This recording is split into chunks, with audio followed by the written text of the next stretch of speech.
Danny, you have lobbied extensively against the 2015 Iran nuclear deal, the JCPOA. You think it's a bad deal, and like Prime Minister Netanyahu, you welcomed President Trump's decision to pull the United States out of that deal, to violate it. So to be clear, you don't agree that the deal, with all its faults, is working and is putting off the realization of the Iranian nuclear vision by 10 to 15 years? No, if you look for the last 2.5 years since the deal was signed in Vienna, you see the aggression of Iran not only has multiplied by 10 times. Iran, since signing the deal, has become much more aggressive, has not stopped testing ballistic missiles, and you do ballistic missiles only to put a warhead, which is nuclear, nothing else.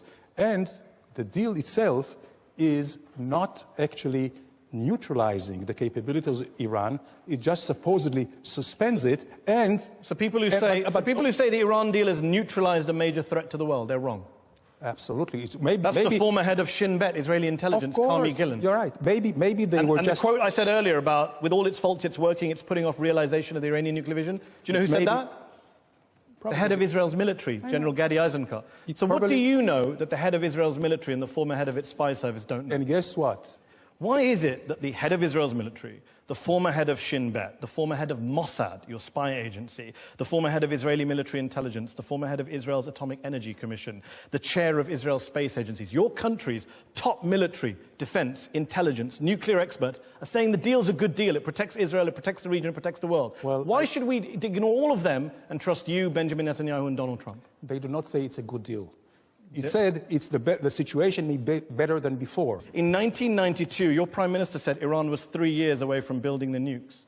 That was 26 years ago. In 1995, he said Iran was 3 to 5 years away from building nukes. In 2009, he said they were 1 to 2 years away from building nukes. The boy who cried wolf had a better record with wolves than Netanyahu has with Iran's nuclear program. Why do you think you have any credibility, the Israelis, when you come and talk about Iran's nuclear program? You've been wrong for 26 years. We were not wrong. Some things had happened in between. There were some who prevented Iran to rush for it. And there were some... Come on, Dan. There were some... Every 2 to 3 years, Netanyahu issued a warning, and suddenly something happened to make his warning just inaccurate. Well, I can tell you You've been that the Iranians themselves say that the international community is sabotaging their program. So things have happened. That's it. Okay, let me ask you this question. Sabotaging their program. How many nuclear weapons does Iran have as of today? Right now, I hope none. Okay, how many does Israel have? No idea. No idea? You were in the government. They don't tell you that stuff. No idea. Who do they tell? No idea. I'm telling you, I never discussed it. But it's irrelevant. It's between... You never discussed Israel's nuclear weapons. You can say that hand on heart. You've never discussed Israel's nuclear... You're expecting us to believe that the Deputy Foreign Minister of Israel never discussed Israel's nuclear deterrent? Seriously, then? No. So let me tell you, no? It's not all slogans and sound bites, Mehdi. Tell yourself I did not discuss Israel nuclear weapons. I did discuss Israel nuclear policy. There is a big difference. Okay. Okay? Okay. So now we've got past that semantic evasion. No, you have to... How many nuclear weapons does Israel have? Because experts say it's anywhere between 80 and 400. So what? So what? Yeah, so what? Has Israel ever threatened... Do you recognize the hypocrisy of Israel having a secret illicit nuclear weapons program that it won't open up its doors to and won't talk about, and then lecturing everyone else in the region about nuclear weapons? Absolutely not. You know why? You talked about hypocrisy. I tell you.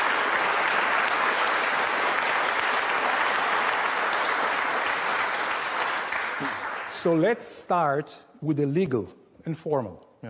Israel has never been a member, a signatory of the NPT, so we are not breaking any rules. Iran was, Iraq was, Syria is, and they all try to cheat. Number one. We never recognized the laws in the first place. No. Secondly, Israel is the only country in the world who has been, threatened to just erase them. Has Israel ever threatened to erase and attack any country? I think you'll find plenty of pretty genocidal statements from Israeli leaders. Show it to me. Shimon Peres said in response to Mahmoud Ahmadinejad that we could wipe Iran somehow. Iran has every day threatening to erase Israel. I'm not talking about Iran. I'm asking about Israel's nuclear Saddam program. Hussein said he would burn the entire country of Israel. Assad, Hamas. You know what? Even members of Israeli Knesset, Arab countries. Danny, I'll ask again. We've gone off on a lovely diversion, which you're the master of. How many nuclear weapons does Israel have? I don't know. By the way, another diversion, which I have to say. No. I have to You say. can't pre-announce your diversions. Let me ask again. If an Iranian guest came on my show and I asked him about Iran's nuclear program, he said, I don't know, I'm not going to talk about it. Would you be okay with that? You'd be outraged.